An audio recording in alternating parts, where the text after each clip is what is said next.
आप सबका स्वागत है एक और नए वीडियो पर, जिसमें हम फोर्थ सेम बॉटनी का जो प्रौद्योगिकी सिद्धांत एवं प्रक्रम ये फर्स्ट यूनिट है, जिसमें हम बताएंगे कि जो प्रौद्योगिकी सिद्धांत एवं प्रक्रम के बारे में। दोस्तों, और ऐसी जानकारी के लिए हमारे वीडियो को लाइक करें और चैनल को सब्सक्राइब करें। और किसी को नोट्स चाहिए एमएससी बॉटनी के किसी भी सेम की तो कांटेक्ट करें। इसमें जैव प्रौद्योगिकी के सिद्धांत, जिसमें दो सिद्धांत हैं, आनुवंशिक अभियांत्रिकी और रासायनिक अभियांत्रिकी। जिसमें इस तकनीक के अंतर्गत आनुवंशिक पदार्थों डीएनए और आरएनए की रासायनिक में परिवर्तन करके उसे परपोषी जीवों में संनिविष्ट कराकर उसे लक्षण प्रारूप को परिवर्तित किया जाता है। मतलब है कि आनुवंशिक अभियांत्रिकी जिसमें इसकी तकनीक जिसमें डीएनए या आरएनए में परिवर्तन करके किसी भी जीव में संनिविष्ट करवाया जाता है, जिसके माध्यम से उसके लक्षण प्रारूप में परिवर्तित कर देते हैं, जिससे किसी भी प्रकार के जीव हो या पेड़ पौधे हो उनके विकास के लिए बहुत उपयोगी होता है। और फिर दूसरा है रासायनिक अभियांत्रिकी, जिसे केमिकल इंजीनियरिंग कहते हैं इंग्लिश में। इसके अंतर्गत में रोगाणु रहित वातावरण बनाकर केवल वांछित सूक्ष्म जीवों सुकेंद्रीय कोशिकाओं में वृद्धि कराकर अधिक मात्रा में जो प्रौद्योगिकी उत्पादों जैसे प्रतिजैविक एंजाइमों, टीकों और आदि का निर्माण किया जाता है। मतलब है कि इसमें है जो प्रौद्योगिकी में इसमें टीका या विभिन्न प्रकार के प्रतिजैविक या उनसे रिलेटेड जो भी रहते हैं जीव, जिनका निर्माण करते हैं और वो वातावरण में छोड़ दिया जाता है, जो क्या कहते हैं फसल में बढ़ोतरी करते हैं। इसलिए नीचे भी दिया गया, इनकी शाखाएं विभिन्न प्रकार से परिभाषित किया गया, देख सकते हैं आप। जिसमें फर्स्ट पहला नंबर है हरित जैव प्रौद्योगिकी। इसमें अंतर्गत में है कि आप जैव प्रौद्योगिकी का उपयोग कृषि प्रक्रियाओं में, हरित क्रांति में कृषि से रिलेटेड आता है, जिसमें कृषि में गेहूँ, धान, इनके अलग अलग प्रकार की फसलें किस्में बनाई जाती है और जिनमें अधिक मात्रा में उपज प्राप्त होता है। और नीली जैव प्रौद्योगिकी, इसके अंतर्गत में जलीय उपयोग किया जाता है, मतलब जिसमें मत्स्य जाते हैं, झींगे जाते हैं, इनकी अधिक मात्रा में प्रयोग किया जाता है। फिर लाल जैव प्रौद्योगिकी, जिसके अंतर्गत में जाता है चिकित्सा किया जाता है, जिसमें विभिन्न प्रकार के मेडिसिन आदि बनाए जाते हैं। सफ़ेद जैव प्रौद्योगिकी, इसके अंतर्गत आ जाता है उद्योग से संबंधित आ जाता है। और पांचवा है अपना बायो इंटरफॉर्मेटिक्स। इसके अंतर्गत अनुशासनिक कार्यक्षेत्र वाली शाखा है, जिसके अंतर्गत संगणक तकनीकें आती हैं। और फिर हम इसके जो प्रौद्योगिकी के अनुप्रयोग देखेंगे, जिसमें स्वास्थ्य सुरक्षा में जो प्रौद्योगिकी के अनुप्रयोग, जिसमें है कि जो प्रौद्योगिकी के मानव जीवन में लगभग सभी पहलुओं को प्रभावित किया है। इसका सबसे अधिक अनुप्रयोग स्वास्थ्य क्षेत्र में हुआ है, क्योंकि इसका मुख्य कारण है कि मानव के लिए सबसे महत्वपूर्ण क्षेत्र है। इस तकनीकी के प्रयोग से मानव ने रोगों के निदान बचाव में सफलता पाई है। टीकाकरण, स्तंभ कोशिका जो प्रौद्योगिकी, एक जीन थेरेपी जैसी आधुनिक विधियों द्वारा अनेक रोगों का उपचार आजकल संभव है तथा काफ़ी हद तक इसका लाभ आम जनता को मिल रहा है। मानव स्वास्थ्य के क्षेत्र में जो प्रौद्योगिकी की भूमिका की विशेष शीर्षकों के अंतर्गत प्रस्तुत किया गया है। मतलब है कि स्वास्थ्य सुरक्षा जो प्रौद्योगिकी के अनुप्रयोग में, मतलब इसके अंतर्गत है कि जो मनुष्य अपने जीवन के लिए विभिन्न प्रकार के रोगों से लड़ने के लिए, उनके बचाव के लिए, निदान के लिए टीकाकरण आदि इनका विकास किया गया है, जिससे कि मानव किसी प्रकार से रोग से ग्रसित न हो, यदि हो भी तो उसका उपचार किया जा सके। जिसमें फर्स्ट है का शीर्षक रोगों का निरोधन, जिसमें रोगों का निरोधन किया जाता है, मतलब उनका जांच की जाती है और उनके बारे में ज्ञान किया जाता है।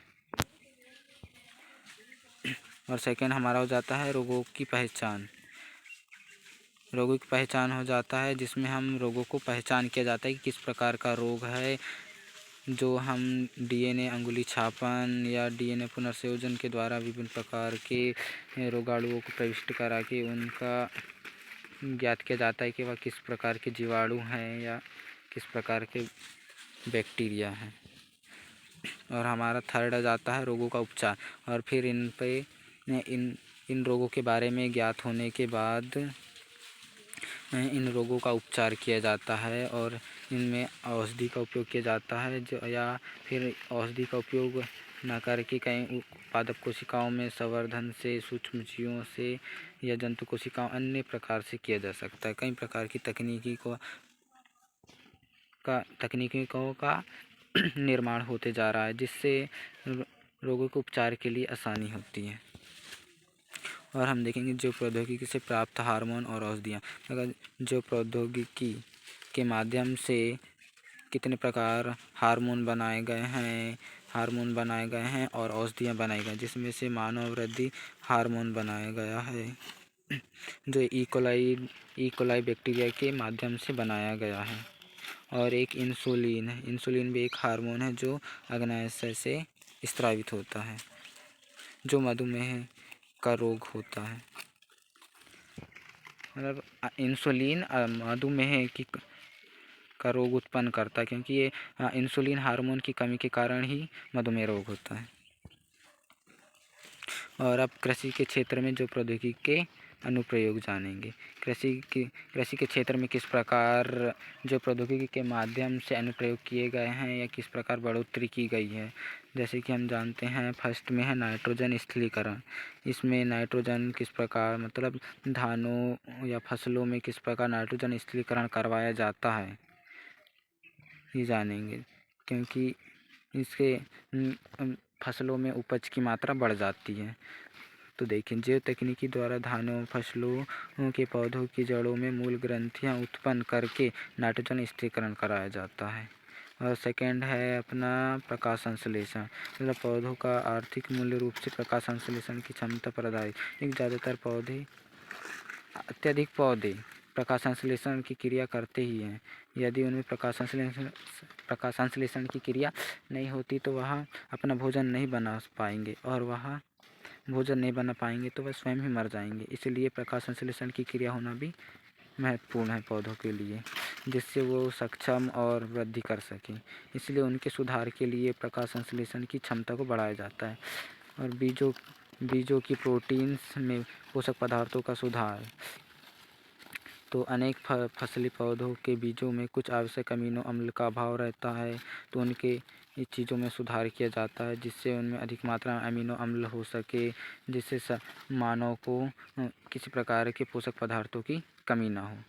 फिर एक है प्रकाश श्वसन फोर्थ, जिसके माध्यम से ऑक्सीजन की अधिकता में C3 पादपों प्रकाश श्वसन के कारण जैवभार के निर्माण 50% तक गिरावट आ जाती है, क्योंकि राइबोलोज डाइफॉस्फेट कार्बोक्सिलेज एंजाइम ऑक्सीजन से क्रिया करके प्रकाश श्वसन का क्रियाधार ग्लाइकोलिक अम्ल बनाता है, जो जैव तकनीक की सहायता में या इस एंजाइम को कोडिंग जीन द्वारा कराई जा सकती है, जिसके बाद केवल कार्बन डाइऑक्साइड के सहयोग से करता है, अर्थात ऑक्सीजन की क्रिया नहीं होती है। जैसे C4 पौधों में प्रकाश श्वसन के द्वारा ही जैवभार में वृद्धि की जा सकती है। फिर फसल सुरक्षा सुधार। मतलब फसलों में सुरक्षा और सुधार किस प्रकार से किया जाता है। मतलब जैव प्रौद्योगिकी के माध्यम से इनके बारे में फसलों में होने वाली बीमारी या रोग, उनकी जानकारी प्राप्त करके उनका उपचार किया जाता है, जिससे रोगों को नष्ट किया जा सकता है और कीटनाशकों का दूर किया जा सकता है। और फिर पीड़कनाशी के ये जैव उर्वरकों का विकास। और जैव तकनीकी की प्रमुख उपलब्धियाँ। गाइस, इसमें जैव तकनीकी द्वारा, जो प्रौद्योगिकी द्वारा किस प्रकार किस क्षेत्रों में उपलब्धियाँ पाई हैं। तो ये है कृषि के क्षेत्र में, औषधि के क्षेत्र में और औद्योगिक क्षेत्र में, अन्य क्षेत्र में। तो कृषि के क्षेत्र में है शाकनाशी प्रतिरोध है फर्स्ट हमारा, और है विषाणु के विरुद्ध प्रतिरोध, कीट प्रतिरोध, और एक है एक बीजपत्री बीजों में जीन स्थानांतरण, उत्पादकों में सुधार। जिसमें नाइट्रोजन स्थिरीकरण आ जाता है। यह प्रकाश संश्लेषण और बीज संग्रहित और कटाई उपरांत सहायक क्षमता में सुधार और फसल सुरक्षा सुधार और कीटनाशक कीट रोगों का विकास। और गाइस, आप सबको अच्छा लगा हो मेरा वीडियो तो लाइक करें और सब्सक्राइब करें और कमेंट करें। और इस प्रकार के वीडियो चाहिए तो कमेंट करें, किस चैप्टर में चाहिए तो कमेंट करें। आपको इस प्रकार का नोटिफिकेशन सबसे पहले मिलेगा, आप मेरे चैनल को सब्सक्राइब करें। Thank you for watching my video.